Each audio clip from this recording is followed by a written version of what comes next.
Bikin haru, tarian Huul kisahkan perjalanan warga Mamala dari Pulau Seram. Pertunjukan Alifuru atau disebut juga tarian Huul dipentaskan sebelum acara puncak pukul sapu di negeri Mamala, Kecamatan Lehitu, Kabupaten Maluku Tengah pada Rabu 17 April 2024. Pantauan tribunambon.com sekitar pukul 17:15 di lapangan Stadion Mini Hatusela Mamala, terlihat puluhan pemeran atraksi Alifuru memasuki tengah lapangan.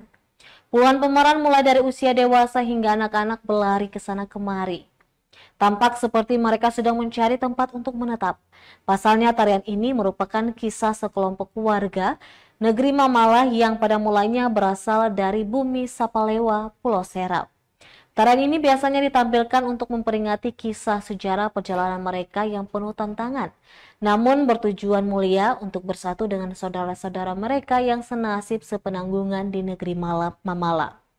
Dalam penampilan itu, anak-anak hingga bayi pun diikut sertakan. Hal itu secara jelas menggambarkan situasi saat rombongan tersebut mengembara hingga ke negeri Mamala. Saat atraksi berlangsung, mereka menyanyikan lagu dalam bahasa tanah dengan iringan musik berupa tabuhan tifa dan tiupan suling kulibia.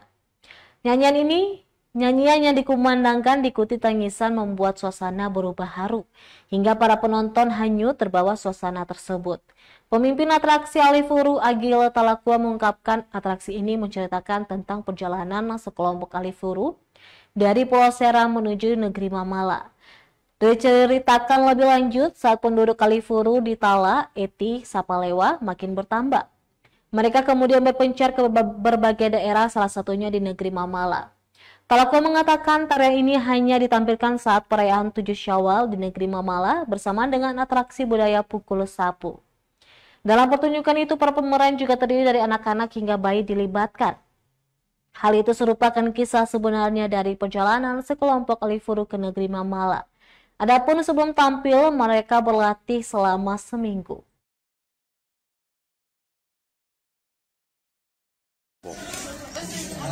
Alifuru yang tadinya berdiam diri di Pulau Seram, toh? Ya. Itu antara lain Tala, Eti, Sapalewa. Tapi awal mulanya dia berdiam diri di Nusa-Ina. Kemudian dia berpencar pindah di Tala, Eti, Sapalewa. Setelah itu dia mungkin karena penduduk udah ada banyak, dia terpencar lagi. Dia lari ke tanah itu, kemudian dia berdiam diri di Desa Mamala. Khusus untuk acara-acara pukul sapu lili aja. Dia mengisahkan kisah perjalanan saja. Dia tidak ada unsur lain, tidak. Ini cuma ceritakan kisah perjalanan sekelompok Alifuru aja, orang hutan aja. Sebetulnya kalau bilang anak-anak bayi, masih kurang anak bayi. Ya namanya orang punya anak kan. Masa orang gunung nggak punya anak, tetap ada anak juga. Ada sekitar 1 minggu. Download Tribun X sekarang, menghadirkan lokal menjadi Indonesia.